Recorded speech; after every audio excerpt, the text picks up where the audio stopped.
நமச்சிவாய. ஜெய் ஸ்ரீராம். ஸ்ரீராமதேவாய. அதாவது நம்ம மக்களை நினைச்சு ஒரு பக்கம் வேதனையாகவே இருக்கு. என்ன அப்படி வேதனை அப்படின்னோம்னா, ஆன்மீகம் இப்போ வெகு தொலைவில் போய்கிட்டே இருக்கு. ஆன்மீகம் வெகு தொலைவில் போய்கிட்டே இருக்கு. ஆனால் இதை மக்கள் மத்தியிலையும் வெளி உலகத்திலையும் பார்த்தோம் அப்படின்னோம்னா ஆன்மீகம் வளர்றது மாதிரி தெரியும். ஆனால் அர்த்தமற்ற ஆன்மீகமாகவே போய்கிட்டு இருக்கு.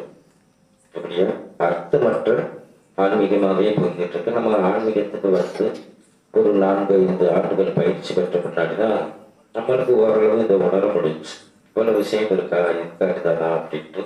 அந்த 4-5 வருஷம் கொடுத்த ட்ரைனிங்கில் தான் நம்ம ஓரளவு தெரிஞ்சுக்கிட்டோம். அது இந்த கலியுகத்துலாம் எப்படி இருக்கும், எந்த மாதிரி இருக்கும், எந்த விஷயமும் ஓரளவு சொல்லி கொடுத்தாங்க.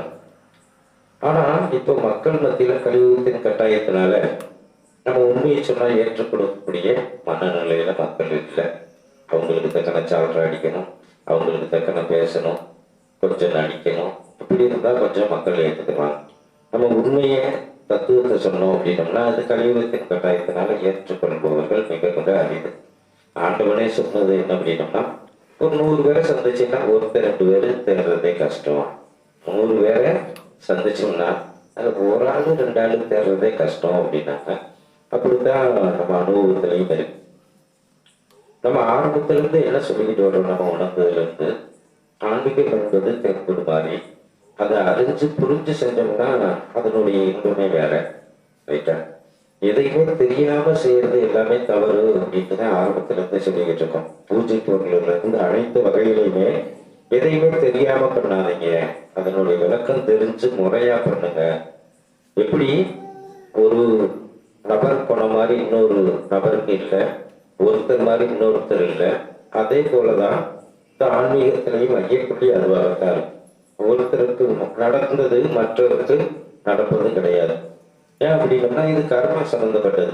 நம்ம பிறப்பா இருக்கட்டும் இறப்பா இருக்கட்டும், உடனே ஒரு கோயில்ல ஒரு ஆளுக்கு சரியாயிடுச்சுன்னா அப்படி பேரும் 5 போயிடுறது. அவருக்கு சரியாயிடுச்சு, அவருக்கு சரியாயிடுச்சு, அவருக்கு சரியாயிடுச்சுன்னா அப்புறம் கடைசியில பார்த்தா எங்களுக்கு சரியாகல. ஏன்னா அது அவங்க சம்பந்தப்பட்டது. இது எல்லாம் பல ஜென்மம் கடந்த ஒரு உறவுகள், பல ஜென்மம் சம்பந்தப்பட்ட நிகழ்வுகள். இப்போ நீங்க அறுவடை செய்யறீங்கன்னா விதைக்கிறீங்கன்னா அதுக்கு எத்தனையோ மாசங்கள் காத்திருப்பது போல இப்ப நம்ம விதைக்கிறோம் அப்படின்னோம்னா அதுக்கு காத்திருக்கணும். ரைட்டா? இப்போ நம்மளுக்கு என்ன ஆக்குறோம் அப்படின்னோம்னா, இப்போ சமீபத்துல நம்ம இந்த வேலை பிஸியில போன எடுக்கல, இந்த நம்ம ஸ்கூல் டிரைவர்களுக்குலாம் போன் அடிச்சுருக்காங்க, நம்ம எடுக்கல. நைட் அட்டையத்தில் பார்த்தா திருப்பி நம்ம கூப்பிடக்கூடிய வாய்ப்புகள் இல்லை. அப்புறம் ஸ்டாஃப்கிட்ட சொல்லி எல்லாருமே லீவான்னு கேட்டுருக்காங்க. என்ன அப்படின்னோம்னா எல்லாரும் கோயிலுக்கு போறாங்க அப்படின்ட்டு கேட்டுருக்காங்க. நம்மளுக்கு அப்பத்தே விவரமே தெரியும். ஏன்னா நம்ம இந்த காம்பவுண்டுக்குள்ளேயே வேலை பார்த்துக்கிட்டு தெரியறதுனால நம்மளுக்கு வேலை பார்க்கவே டைம் பற்றாக்குறையா இருக்கிறதுனால அதை கண்டுக்கறல. அப்ப இருந்தா எங்கே கோயிலுக்கு போறாங்க, என்ன விசேஷம் அப்படின்னு கேட்டா சொல்றாங்க திருக்கோஷ்டிக்கு போறாங்களாம் அப்படின்ட்டு. எனக்கு சங்கடமாவே இருந்தது. ஏன்னா இந்த ஏரியா மக்கள் படம் எடுக்கிறதுல ரொம்ப கஷ்டமா இருக்கு. நான் குறிப்பிட்டு சொல்றாங்க சில சங்கடங்கள் கூட வரும். முன்னாடி அப்படின்னா இந்த ஏரியா ஃபுல்லா வேன் பிடிச்சி ஒரு ஊருக்கு போகும். ஒரு 2-3 வருஷம் போயிட்டு அப்புறம் அதை கட் பண்ணிடும். அடுத்து வேன் பிடிச்சி ஒரு ஊருக்கு கிளம்பும். அப்புறம் 2-3 வருஷம் கழிச்சு அந்த கோயிலை விட்டுட்டு அடுத்து இந்த ஏரியா ஃபுல்லா கிளம்பும். அது மாதிரி எங்கேயுமே எதுக்கு போறோம்னே தெரியாது. ஏன்னா நம்ம ஆரம்பத்துல புத்தகத்திலேயே வெளியிட்டிருக்கோம், வீடியோவிலேயே நிறைய போட்டிருக்கோம். மாலை போட்டவங்களை கூட எதுக்காண்டி மாலை போட்டிருக்கேன்னா சும்மா போட்டிருக்கேன் அப்படிம்பாங்க. சரி அவன் போட்டிருக்கேன் இவன் போட்டிருக்கான்னு பல பேர் பல காரணத்தை தான் சொல்லுவாங்க. ஒழிய அம்புட்டுமே அர்த்தமற்ற காரணங்களா தான் இருக்கும். ஏன் அப்படின்னோம்னா காவிக்குள்ள இந்த காவிஸ்தனத்துக்கு உண்டான விளக்கம் கூட அவங்களுக்கு தெரியாது. எத்தனை மாலை போட்டிருக்க, அதுல எத்தனை கண்ணி இருக்குன்னா தெரியாது. இதை ஏன் போட்டிருக்க அப்படின்னா தெரியாது. விபூதியா அப்படி பூசிருக்க எதுவும் தெரியாது. அப்ப எதுக்கும் தெரியாட்டி பலன் எப்படி கிடைக்கும்? எதுக்குமே தெரியாம நம்ம செஞ்சுக்கிட்டு இருந்தோம்னா அதுக்கு உண்டான பலன் எப்படி கிடைக்கும்? இப்போ ஏதோ யாருக்கோ ஒண்ணு நடந்துருச்சு அப்படின்னோம்னா அது எப்படி எல்லாத்துக்குமே நடந்துடும்? இப்ப நம்மளுக்கு அனுபவம், நம்ம ஏனாதியில இருந்து அந்த வைத்திய முறைகள் பார்த்தோம், மனநோயாளிகள் நடக்க முடியாதவங்க நடந்து கூட்டங்கள் எக்கத்தப்பா வரும்போது கூட சில பேர் நம்மள்டே கேட்பாங்க, அவங்களுக்கெல்லாம் ஒரே நாள்ல சரியாயிடுச்சா, எங்களுக்கு 2 3 நாளாக ஏன் சார் இன்னும் சரியாகலை அப்படிம்பாங்க. இது மாதிரி நிறைய கம்ப்ளைண்ட்கள் வந்துகிட்டே இருக்கு. நாங்க 1 வாரமா இருக்க சரியாகல, அவங்களுக்கெல்லாம் உடனே சரியாயிடுச்சு. இப்பதான் வந்தாங்க, உடனே சரி பண்ணிட்டீங்கன்னா இது அவங்கவுங்க சம்மந்தப்பட்டது. ரைட்டா? நம்ம கையிலே ஒண்ணும் இல்லை, ஆண்டவன் கையிலே ஒண்ணும் இல்லை. நம்ம எண்ணம் எப்படியோ அது போலதான். ரைட்டா? அதனால நம்ம திருச்செந்தூருக்கு போனாலும் சரி, பழனிக்கு போனாலும், எந்த ஒரு காரியத்துக்கு போனாலும் சரி, ஏன் போறோம், எதுக்கு போறோம்? முதல்ல நம்ம தெரிஞ்சதை சொல்லுவோம். அது நிறைய வட்டம் சொல்லியாச்சு, வீட்டில் சொல்றோம். அதாவது ஒரு ஆலயத்துக்கு போறோம்னா அந்த ஆலயனுடைய ஸ்தல வரலாறு தெரிஞ்சிருக்கணும். அந்த ஆலயம் உருவாக்கப்பட்டது எதனால், என்ன முறைக்காண்டி உருவாக்கப்பட்டது, எந்த கோரிக்கைகள் எங்கே வைக்கணும். அதாவது கோயிலுக்கு போக முன்னே நம்மளை கொஞ்சம் ஆராயணும். நம்ம வாழ்றோமா, மனித பிறப்பு எடுத்திருக்கோம், மனுஷனை மாதிரி வாழ்றோமா, மனிதன் சாப்பிட்றதையெல்லாம் சாப்பிட்றோமா, இல்லாட்டி அதை கடந்து எதையாவது சாப்பிட்றோமா, என்னென்னலாம் பண்றோம், இதுக்கு ஏன் காரணம், வந்து துன்பத்துக்கு ஏன் காரணம், இன்பத்துக்கு என்ன காரணம், ஏன் பிறந்தோம், எதுக்காண்டி இருக்கணும், இதுக்கெல்லாம் காரணம் தெரியணும். இப்போ படிக்கிறவங்களை கேட்டா கூட ஏதோ படிக்க வைக்கிறாங்க, படிக்கும், எதுக்காண்டி இருக்கேன், ஏதோ இருக்கேன், பிறந்துட்டே இருக்கேன் அப்படிங்கிறேன். இது எப்படி வாழ்க்கையில சாத்தியமாக இருக்க முடியும்? தன்னை உணராத தொட்டிக்கும் நீ பிறப்பு பிறப்புண்டதான் போய் கொண்டு இருக்கணும். அது மாதிரி இன்னைக்கு ஒரு விளக்கை எடுத்துட்டு வந்து வீட்டில் வச்சுட்டா கோடீஸ்வரன் ஆயிடலாம். அப்பதான் 50 பேர் கோடீஸ்வரன் ஆயிடலாமே. உடனே யாகத்தில் உள்ள காசை போய் வீட்டில் வச்சுட்டா பணமா கொட்டிடும். அது எப்படி? இதெல்லாம் மூட நம்பிக்கையும் உச்சம். ரைட்டா? அவங்கவுங்க எனக்கு தெரிஞ்ச வகையில, நம்ம உணர்ந்த வகையில எண்ணம், நம்ம முன்னோர்கள் சொன்னது போலதான் எண்ணப்படி வாழ்க்கை. உங்க எண்ணத்தை தான் முதல் இறைவன் ஆராயலாம். இவை எண்ணம் எப்படி, அதுக்கு பிறகு செயல்பாடு. இவை எண்ணப்படி வாழ்றானா இல்லை நடிக்கிறானா, அதுக்கு தக்கன ஒவ்வொரு அணுவையும் அவங்க ரசிச்சு அதுக்கு தக்கன பாய்ந்து விழுந்துகிட்டே இருக்கும். சரியா? அதனால மக்கள் வந்து வீணா பணம் விரயம் பண்றதையும் பொழுதுபோக்குறதுக்கு விரயம் பண்றதையும் நினைச்சு வருத்தமா இருக்கு. அவங்க எல்லாத்த கோயிலுக்கு போனாங்க, நடந்துச்சு. நாங்க 5 வட்டம் போறோம், ஒன்றும் நடக்கல. இங்க வந்த உடனே பழிகிட்டது. திருச்செந்தூர் போயிட்டு முக்காணிலேயே பழி கொடுத்த அன்னைக்கு அப்புறம் அது போறது வேஸ்ட் தானே. இதெல்லாம் நம்ம சொன்னோம்னா எங்க தாத்தா காலத்துல இருந்து அப்படித்தான், எங்க பாட்டை காலத்துல அப்படின்னு பேசுறது உள்ள அது பார்க்குறாரு. நம்ம அதுக்கு உண்டான விளக்கத்தை சொல்லிட்டோம். ரைட்டா? இப்ப நீங்க புதுசு புதுசா எத்தனையோ முறைகளை உருவாக்குவீங்க. இன்னும் உங்க பேர பிள்ளைகள் வந்து என்ன செய்யும், நீங்க சொன்னதை அதை சொல்லுங்க, எங்க தாத்தா காலத்துல இருந்து கொடுத்தா. ஆனா இவங்களே உருவாக்கி இருப்பாங்க. அதுக்கும் நம்ம ஆதாரத்தோட எவ்வளவோ விஷயங்கள் சொல்லியிருக்கோம். ரைட்டா? அதனால தெய்வங்கள் வந்து கரெக்டா தான் இருக்கு. மனிதர்கள் மனித பிறப்பு எடுத்து அதை சரியா செய்யணுமா? முதல்ல நம்ம ஏன், நம்மளுக்கு ஏன் 6 அறிவு கொடுத்தாங்க, நம்மளுக்கு ஏன் ஒரு ஆற்றல் கொடுத்தாங்க, கடவுளை வெளியே தேடுறது தொட்டிக்கும் ரொம்ப ரொம்ப கஷ்டம். ரைட்டா? கடவுளை வெளியே தேடுறது தொட்டிக்கும் ஒரு பெரிய கஷ்டம். அதுக்கு பிறகு கடவுள் யாரோ அவர் ஒரு பெரிய கடவுள் அப்படின்னு நினைக்கிறது வரைக்கும் நம்மளை உணர முடியாது. ரைட்டா?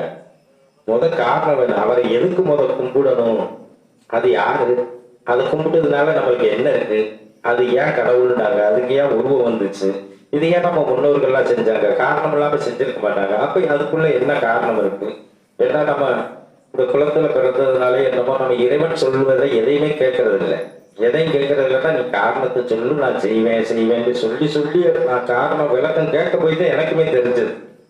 இதை செய்யட்டா ஏன் செய்யணும், எதுக்கு செய்யணும், இதனால என்ன அப்படின்னு காரணம் விளக்கங்கள் கேட்க கேட்க அவங்க சொல்ல சொல்ல நம்மளுக்கு விசித்திரமாக இருந்தது.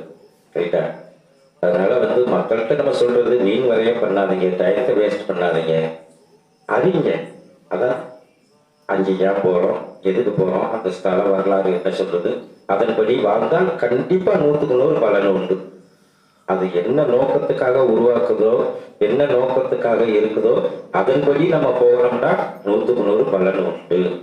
ரைட்டா?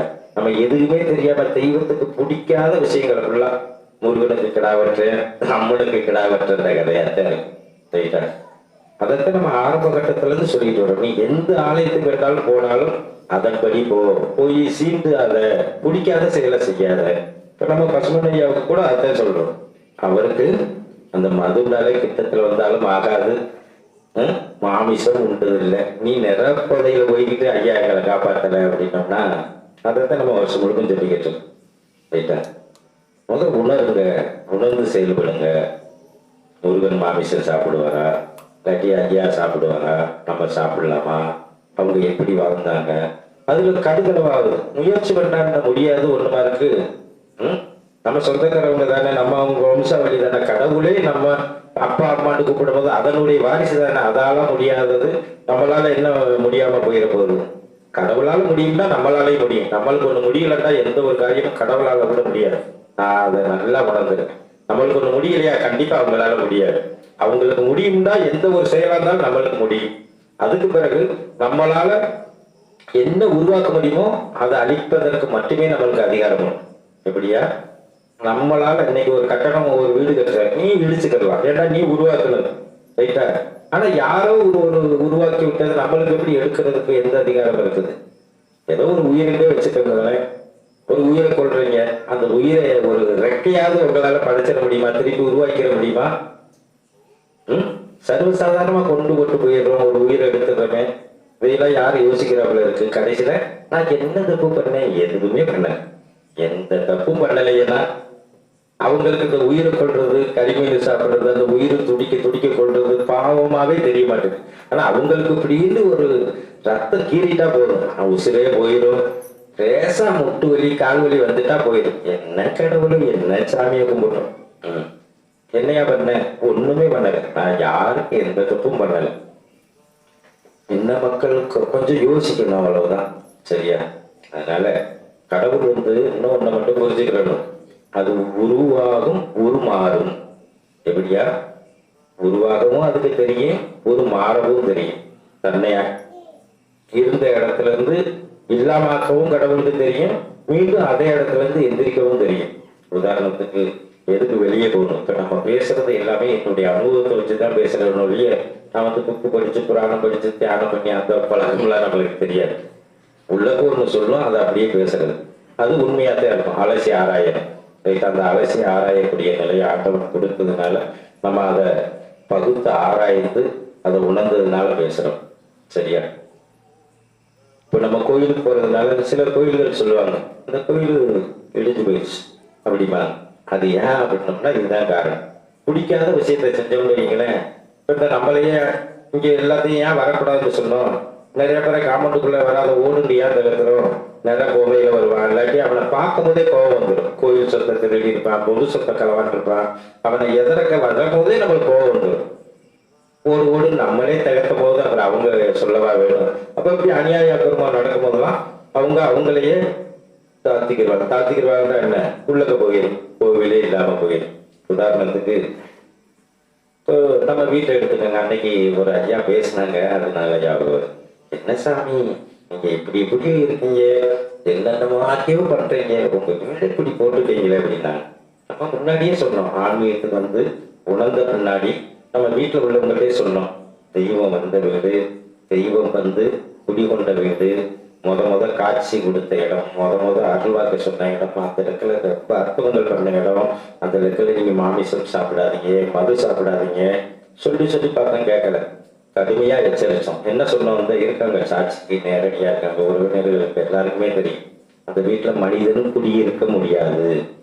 நீங்க இப்படி பண்ணீங்கன்னா நாம் பிறந்த வீடுதான், சாமி வந்த வீடுதான். ஆனா இதே நிலை நீடிச்சு வைங்களேன், 2-3 வருடங்களில் மனிதன் குடியிருக்க முடியாத நிலை ஏற்படும்.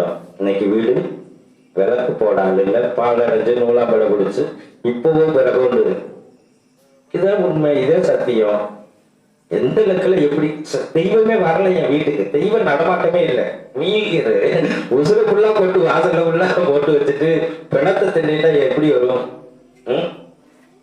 மகான் வள்ளலார் சொன்ன மாதிரி, கிருபானந்த வாரியார் சொன்ன மாதிரி, பசுமன் ஐயா இவ்வளவு பேரும் சொன்ன மாதிரி, நீ வீட்டை சுடுகாட பார்த்துட்டா உனக்குள்ள எப்படி சாமி வரும்? அன்னைக்கு ஒரு ஐயா கேட்கிறாங்க, ரொம்ப வருஷமா ஆச்சு, நம்ம ஆளுங்க நடக்க முன்னாடி சொன்னோம்னா அசால்ட்டா தெரியும், அவங்களுக்கு நடந்த பின்னாடிதான் நம்ம ஞாபகமே வரும். ஆமா, தாலும் சொன்னானே எப்படி நம்ம சொன்னோம். ஒருத்தருக்கு ரொம்ப நிறைய கதை அது சுருக்கமா சொல்றோம். அவங்க நிறைய பிரச்சனைகள் வந்தாங்க, உங்க வீட்டுக்குள்ள தெய்வமே போக மாட்டேங்குது, ரொம்ப நீங்க மோசமா நிறைய உயிர்களை பலியிட்டு இருக்கீங்க அதே வீட்டுல வச்சு, அதனால வீட்டு இதுகளுக்கு சாஸ்திரம் செய்யணும்னு சொன்னோம். அது மாதிரி அந்த உசுறுகள் உங்க வீட்டுல பலி போக வேண்டிய கட்டாயம் இருக்கட்டும். அது மாதிரி சில பலிகள் போயிடுச்சு, சில பேர் இறந்து போயிட்டாங்க. அப்ப அவங்க கொஞ்சம் வசதியா இருந்ததுனால நம்ம பேச்சு எடுபடலை. நம்ம இப்படி வசதியா இருக்கீங்க, இப்பவே நீங்க முடிச்சுக்கணும், ஏன்னா நம்மளுக்கு பாவமா இருக்கும். அவங்களுக்கு நடக்க போறது தெரியாது, நம்மளுக்கு நடக்க போறது தெரியுது. இத்தனை வருஷம் கழிச்சு இவங்க எப்படி இருப்பாங்க, அப்போ முன்னபடியே பாவப்பட்டு நம்ம சொல்லணும். இப்போதைக்கு நீங்க வசதியா இருக்கீங்க, இதே நிலை நீடிக்கணும்னா இந்த மாதிரி பரிகாரம் செஞ்சு முறையான வழிபாடுகள், முறையான பூஜை அறைகள், முறையான பூஜை முறைகள் நீங்க செஞ்சீங்கன்னா அதே இடத்துல இருக்கலாம். சில கஷ்டங்களோட போயிடும். இல்லைன்னா அதிகபட்சம் ஒரு 4-5 வருஷத்துக்குள்ள நீங்க சாப்பாட்டுக்கு கஷ்டப்பட வேண்டிய நிலம் வந்துடும். இப்ப நீங்க நல்லா ராஜாவா இருப்பீங்க, கஷ்டம் வந்துடும் அப்படின்னு சொன்னோம். அவன் இவர் கிடக்க அப்படின்ட்டு போயிட்டாங்க அசால்ட்டா. இப்ப சொன்ன மாதிரியே அந்த தலைவர் வந்து போய் சேர்ந்துட்டாரு. அதுக்கு பிறகு கொஞ்ச நாள், எத்தனை நாள் இருப்பு வச்சு சாப்பிட முடியும்? இப்ப சாப்பாட்டுக்கு வழி இல்லை. இப்போ வந்து அந்த வீடுகள்லாம் மாற்றம் பண்ணணும்னா அதையெல்லாம் செஞ்சுட்டு ஒரு ஆள் மூலியமா சொல்லி விடுறாங்க. சாமி நாங்க போனா திட்டுவாரு, உங்க வீட்டுக்கு வீடு மாடல்லாம் சொன்னாரு, இப்படி இப்படி பண்ணணும்ட்டு அதெல்லாம் பண்ணிட்டோம், பரிகாரம் பண்ணணும்ன்றாரு. அந்த பரிகாரத்தை மட்டும் அவர்கிட்ட கேளுங்களேன் அப்படின்னாங்க. வீடு லட்சக்கணக்கில் செலவு பண்ணி ஆல்ட்ரேஷன் பண்ணியாச்சு. அந்த சாஸ்திரம் ஒன்று செய்யணும்டாரு, என்னன்னு கேளுங்க அப்படின்னா. அப்ப நாம சொன்னோம், எப்பா சாஸ்திரம் செய்யறது முக்கியம் இல்லை, சம்பிரதாயம் பண்றது முக்கியம் இல்லை. நம்ம எதுக்காண்டி சாஸ்திரம் பண்றோம்? எதுக்காண்டி சாஸ்திரம் பண்றோம்? வீட்டுல பாவங்கள் இருக்கும், கிரகாதி பலன் இருக்கும், வீடைகள் இருக்கும், இப்படி பில்லி சூனியம் கூட இருக்கலாம், ஏவுதல் இருக்கலாம். சரி, பரிகாரம் செய்யறோம், புனிதம் அடைஞ்சிருது. புனிதம் அடையும் சில மந்திர சொற்கள், சில பூஜை முறைகள் இருக்கு, அந்த இடம் புனிதமாயிரும். ஆனா அதுக்கு பிறகு அந்த புனித தன்மை நீடிக்கணுமா இல்லையா? அப்ப நீடிக்கணும்னா என்ன செய்யணும்? நம்ம தொடர்ச்சியா பூஜை முறைகள். அப்ப நாங்க கோயில் மாதிரி ஐயர்கள் மாதிரி மாறணுமா? அப்படிலாம் மாற சொல்ல. ஒரு நிமிஷமோ ஒரு 2 நிமிஷம், அதிகபட்சம் ஒரு 5 நிமிஷம் வச்சுக்கோங்க. ஒரு ஊதுவத்தி பத்த வைக்க எவ்வளவு நேரம் ஆக போகுது? சாயங்காலம் முடிச்சுட்டு செத்த தூங்கும் போதோ இல்லாட்டி குளிச்சு முடிச்சு காலையிலேயே சாயங்காலமோ லேசா ஒரு ஊதுவத்தி காமிச்சிட்டு உட்கார்ந்தா போதும். ரைட்டா? மீண்டும் பீடைகள் வராம இருக்க தெய்வங்கள் என்ன, நம்ம என்ன எங்க போய் தவம் பண்ணணும், தெய்வம் ஏன் வந்து பேசுது, அது சொல்ற முறைகளை தெரிஞ்சுக்கிட்டோம், விளக்கங்கள் கேட்டோம், அதுபடி ஃபாலோ பண்றோம். இன்னைக்கு போட்டா கூட நம்மள தெய்வங்கள் விட மாட்டேங்குது. சில தெய்வங்கள் நம்மள்கிட்ட வந்து கெஞ்சறதுக்கு என்ன காரணம்? நம்ம அவங்க சொன்ன முறைப்பிராரம் வாழ்ந்ததுனால சிறு தெய்வங்கள் கூட நம்மள்கிட்ட வந்து பண்றாங்க. ரைட்டா? அப்ப அவங்ககிட்ட என்ன சொன்னோம்? அங்கே சாஸ்திரம் செய்யறது வேஸ்ட் ஏன் அப்படின்னா, அவங்க அசையும் ஜாவதாம இருக்க முடியாதுங்கிறாங்களே.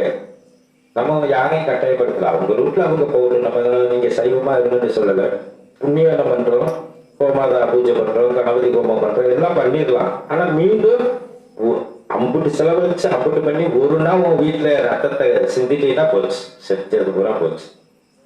அப்புறம் அதை எதுக்கு செய்வானே? வீணா செலவழிக்க வேண்டாம். இல்ல அவங்களை வேற எங்கேயாவது போய் பார்க்க சொல்லுங்க. எனக்கு தெரிஞ்ச நிரந்தர திருவிழா இதுதான். ரைட்டா? உன் வீட்டுல ரத்த புலி சிந்திருச்சு அப்படின்னம்னா வீடு ஏறதெல்லாம் கஷ்டம். இப்போ உலகத்துல அப்படித்தான் நடக்குமா? இன்னைக்கு உலக மக்கள் எங்க இன்னைக்கு வந்து சபரி போட்டு சொல்லுங்க, நான் நிம்மதியா ஜாலியா இருக்கேன்னு ஒரு ஆளை வந்து கூப்பிட்டுவாங்க முடியாது. ஏன்னா வாழ்ற முறைகள் எல்லாமே மாறி போச்சு, தவறா போச்சு. ரைட்டா? அதனாலதான் ஆன்மீகத்துல வந்தா கோடீஸ்வரர் ஆகிடலாமா, லட்சாதிபதி ஆகிடலாமா? மனசு பக்குவப்பட்டுரும், அவ்வளவுதான். இன்பம் துன்பம் எல்லாத்தையும் கடக்க ஆரம்பிச்சிடும். மனசு பக்குவப்பட்டாதான் உலகமே சர்வ அடக்கமே. ரைட்டா? அதனால இதுக்கு ஏகப்பட்ட ஆதாரங்களும் இருக்கு. ரெண்டாவது இது ஆன்மீகம். ரைட்டா? அவங்க உணரணும். இது வந்து விஞ்ஞானிகள் இல்லை, இதை நிரூபிக்க. அன்னைக்கு ஒரு எவ்வளோ அவருக்கு ஆதாரம் இருக்கா அப்படின்னோம்னா, ஆதாரமா இங்க வா அப்படின்னு சொல்லிவிட்டு, இங்க வா, ஒரு தேலை பிடிச்சி உன்னை கடிக்க விடுறேன், என் பக்கத்துல உட்காரு, விச இறங்குதா என்னன்னு பார்ப்போம் அப்படி. ரைட்டா? நம்பவே மாட்டேங்கிறாங்க. சில விஷயங்கள்லாம் ஏன்னா இந்த கலியுகத்துல இதெல்லாம் சாத்தியமா அப்படிமா? ஆண்டவனால முடியாதது என்ன இருக்கு? நம்ம சொல்றதுக்கு என்ன இருக்கு? நம்ம முன்னோர்கள் செய்யாதது என்ன? இன்னைக்கு வந்துருக்கு விஞ்ஞானம். இன்னைக்கு எத்தனையோ டாக்டர் கொலை பண்ணதை நம்ம கண்ணால பார்த்துட்டு சொல்லிக்கிட்டு கடந்து போய்கிட்டே இருக்கோம். ஒரு விபதியில சரியா இருக்குது. இதெல்லாம் எப்படி சாத்தியம்னா நம்பணுங்கிறது அது சாத்தியமாக அமையும். அதனால நம்ம சொல்றது என்ன அப்படின்னோம்னா, வீணா பணம் வரையும் பொழுதுகளை வீணா கடத்தாதீங்க. நல்லா வேலையை பார்த்துட்டு நேர்மையா உழைங்க, நேர்மையா இருங்க. வீணா கோயில் குளம்னு தெரிஞ்சு அறிஞ்சு பண்ணீங்கன்னா அது மாதிரி ஒரு இன்பம் எதுவும் கிடையாது. தெரியாம பண்ற விஷயங்கள் அனைத்துமே உங்களுக்கு மீண்டும் மீண்டும் சாபத்தை கொடுக்கும், அதாவது ஒரு கஷ்டத்தை கொடுக்கும், மேலும் மேலும் கஷ்டத்தை தான் கொடுக்கும். அதனாலதான் இன்னைக்கு நம்மள்ட்ட வந்து 50 பேர் குழம்புறதுக்கு என்ன காரணம்? யாராவது ஒருத்தர் வந்து நான் ஆண்டவனை கும்பிட்டேன் நல்லா இருக்கட்டு கேட்க என் காதுல கேட்டதே இல்லை. 18-19 வருஷம் சர்வீஸ்ல சாமி சாமின்னு போறேன், சாமி என்னை சோதிக்குது. உடனே அந்த எண்ணம் இருந்தாலே நல்லா இருக்க முடியாது.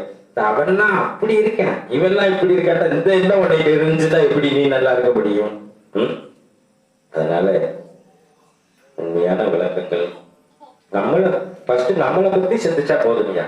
அடுத்தவங்க துன்பப்படுறத இந்த கஷ்டம் நம்மளுக்கு வந்தா எப்படி இருக்கும், அடுத்தவங்களை பேச முன்னாடி இதே மாதிரி நம்மளை ஒருத்தர் பேசினா எப்படி இருக்கும், நம்ம மனசு எந்த பாடுபடும், ஒரு உசுரை கொள்ள முன்னாடி இதே நிலைமையில நம்ம ஒரு கோழியாவோ ஆடாவோ பிறந்து ஒருத்தன் இருந்தா நம்ம எப்படி இருப்போம், அவ்வளவுதான் முடிஞ்சு வச்சு சாப்பிட்டு உனக்கு ஞான கண்ணு திறந்துச்சுன்னு அர்த்தம். சரிங்களா? அடுத்தவங்க படுற துன்பத்தை கண்டு யார் மனசு இறகுதோ அவங்கதான் மனித பிறப்புக்கு உண்டான ஒரு அர்த்தமா இருக்க முடியும். சரியா? அதனால இந்த மக்களை நினைச்சு வேதனையா இருக்கு. படம் எடுக்கிறதுல மண்ணைங்க நம்ம ஏரியா அதான் சொகுசா ஏதாவது கிடைச்சிடணும். கோயிலுக்கு போனவொடனே அவங்களுக்கு புதையல் கிடைச்சிடணும், பொத்துக்கிட்டு ஏதாவது விழுந்துடணும், வேலை வாய்ப்பு கிடைச்சிடணும், அவங்களுக்கு என்ன கோரிக்கையோ அப்படின்ட்டு நடந்துடணும். சார் சார் மக்கள் ஓடி ஓடி அலையத்தான் செய்யும். சில குரூப்புகள் ஜாலி டூர் சாமிங்கிறதெல்லாம் அப்படியே சுற்றுலா, அது ஒன்றும் பிரச்சனை இல்லை. என்னந்த கடை வாங்கிட்டு போயிட்டு சாமியை திட்டுறதே மனசுக்கு கஷ்டம். ரைட்டா? நம்ம என்ன சொல்றோம், நேர்மையா உடம்பு பைசா இருக்குதா, நல்ல வாழ்க்கையை அனுபவிச்சுங்க, 4 இடத்த சுத்திப்பாரு. ஆனா கடவுள் பேரை சொல்லி சுத்தி பார்த்துட்டு கடைசியில கடவுளை திட்டக்கூடாது, வட்டிக்கு வாங்கிட்டு சாமிக்கு போயிட்டு கடைசியில சாமி ஏற்று எனக்கு இவ்வளவு கடை பட்டுட்டேன் அப்படின்னா சாமியை வாங்கிட்டு கடை வாங்கிட்டு வட்டிக்கு வாங்கிட்டு வா அப்படின்னு நான் சொல்லிச்சு அப்படின்னா கிடையாது. சரியா? அதனால இந்த மக்களை நினைச்சு நம்மளுக்கு சங்கட்டமா இருக்குது. அவ்வளவுதான். அவங்க காசு அவங்க செலவழிக்கிறாங்க. என்ன இந்த குழந்தைகளையும் சேர்த்து அந்த பாதையில் எடுத்து போகும்போது ஒரு மூடு நம்பிக்கையை நோக்கி பெரிய பயணமா போகுது. நம்மளுக்கு என்ன அப்படின்னோம்னா இப்பவே இந்த நிலைமை இப்படி இருக்குது. இன்னும் வர்ற குழந்தைகளுக்கு ஏன்னா இவங்க பேரண்ட்ஸுக்கே தெரியல ஏன் செய்யறேன் எதுக்கு செய்யறோம்னு தெரியலையே. முன்னாடி ஒரு காலத்துல தாத்தா பாட்டி இருக்கும்போது சொல்லி கொடுத்தாங்க, நம்ம கோயில் இப்படித்தான், நம்ம மகான்கள் இப்படித்தான், நம்ம முன்னோர்கள் இப்படித்தான் ஒவ்வொரு கதையா சொன்னாங்க. நீங்க இந்த செல்ஃபி டிவி வந்ததுனால உட்காந்து பேச டைம் இல்லை. ரெண்டாவது இப்போ உள்ள பேரண்ட்ஸுகளுக்கே தெரியாது. நம்மளாம் நிறைய வட்டம் சொல்லியிருக்கோம். இப்போ குழந்தைகளுக்கு உங்க அப்பா பார்த்த அம்மா யாரு, அதான் தாத்தா பாட்டி பேரு கூட தெரிய மாட்டேங்குது. உங்க பூர்வீகம் எந்த ஊரு, உங்க தாத்தா பாட்டி எந்த ஊருன்னா எதுக்குமே தெரியாது. நம்ம பேசுறதுதான் அதுக்கு பாவம் மொழிக்கத்தான் செய்யும். அப்பா அம்மா பேரை மட்டும் சொல்லுது. சில குழந்தைகளுக்கு அம்மா ஊர் கூட தெரியாது. உங்க அம்மா ஊர் எந்த ஊருப்பா அப்படின்னா அது தெரியாது அப்படின்னு தான் சொல்லும். சரி, எப்படி உலகமா போய்கிட்டு இருக்கு. வாழ்க்கையிலும் தத்துவத்தை உணராதவரை வாழ்க்கையில முன்னேறுவதும் கொஞ்சம் கடினமாக இருக்கும். அதனால அறிஞ்சு புரிஞ்சு இது ஒரு அருமையான பொக்கிஷம். நம்ம மதம் மாதிரி ஒரு மதம் தேடி பார்த்தா கூட கிடைக்காது. சரியா? உலகமே இதுதான். இப்ப என்னென்ன பேர்லயே என்னென்னமோ வந்திருக்கு. அதனால ஆதியும் அன்பும் இதுவே. அதனால அறிஞ்சு புரிஞ்சு மக்கள் செயல்படணும் அப்படின்னு கேட்டுக்கிறோம். தயவு செய்து குழந்தைகளுக்கு நீங்க சொத்து பத்து அப்படி சேர்க்காட்டாலும் பாவத்தை சேர்க்காமையாவது இருந்தாது போதும். ரைட்டா? நம்ம குழந்தை அனைவரும் எல்லாத்தையும் அவங்க தலைமையில வச்சுட்டு அவங்க கஷ்டப்பட போறதையும் அப்படி நினைச்சு வருத்தப்படுறாங்க. இப்ப நிறைய பேர் அதையும் சொல்றாங்க, எங்க முன்னோர்கள் பண்ணதுக்கு நாங்க என்ன செய்வோம், நாங்க என்ன செய்வோம். அதெல்லாம் தவறானது. எங்க முன்னோர்கள் பண்ணதுக்கு நாங்க என்ன செய்வோம்னா, நீ நல்லது பண்ணியிருந்தாலே நல்ல இதை கட்டி சிறப்பான குடும்பத்துல பிறந்திருக்கலாமே. ஆரம்பமே தவறு. யாரு எந்த பிறப்பு பிறக்கிறாங்களோ அவங்க அது மாதிரி கர்மாவுக்கு தக்கனதான் பிறப்பாங்க. சரி, அது தெரிஞ்சு போச்சு. முன்னோர்கள் தவறு பண்ணியிருக்காங்க, நீ போன பிறப்புல பண்ணிட்டு இப்போவாது நல்லது பண்ணுதுன்னா அதுதான் கஷ்டம். இப்போவாது நீ நல்ல வழியில போலாமே அப்படின்னோம்னா அடுத்தவங்களை மாதிரி வாழ்ந்தே ஆகணும், சொகுசா இருந்தே ஆகணும். இந்த காலத்துல யாரு கஷ்டப்பட்டு வேலை பார்க்கறதுக்கு ரொம்ப அரிதா இருக்காங்க. அவங்களுக்கு அந்த ஏமாத்துறதும் அடுத்தவங்களை ஏமாத்தி பிழைக்கிறதுல அவ்வளவு ஒரு ஆனந்தப்படுறாங்க. அதனுடைய பின்விளைவுகள் தெரியாது. அதை நம்ம சொல்றோம், ₹1 செலவு வந்தாலும் காரணம் இல்லாம வராது. உன் வீட்டுக்கு ₹1 எக்ஸ்ட்ரா வந்துருச்சா வட்டியோட சேர்த்து ₹1.50 செலவழித்தான் செய்யும். இன்னைக்கு ₹1000 எக்ஸ்ட்ரா வந்துச்சுன்னா ₹1500 எக்ஸ்ட்ரா போகத்தே செய்யும். இதை நம்ம படிச்சு ஆதாரத்தோட எவ்வளவோ சொல்லியாச்சு.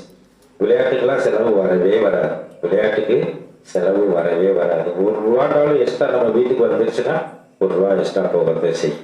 அதுக்கு எதுக்கு நம்ம போய் நொடி நம்பளத்துல போய் அனுபவிச்சுக்கிட்டு சித்திரவதைப்பட்டுக்கிட்டு ₹1000 கிடைக்கிறதுக்கெல்லாம் ₹100 கிடைச்சா நிம்மதியா சந்தோஷமா தைரியமா இருக்கிறத விட்டுவிட்டு எதுக்கு போய் நம்ம தவறு பண்ணி சம்பாரிச்சுக்கிட்டு சும்மா பேராசையில போய் அகப்பட்டு நம்ம வாழ்க்கையை தொலைச்சு நிம்மதியை தொலைச்சு ஆஸ்பத்திரி அது இது அலைஞ்சு தேவையா இருக்கலாம்.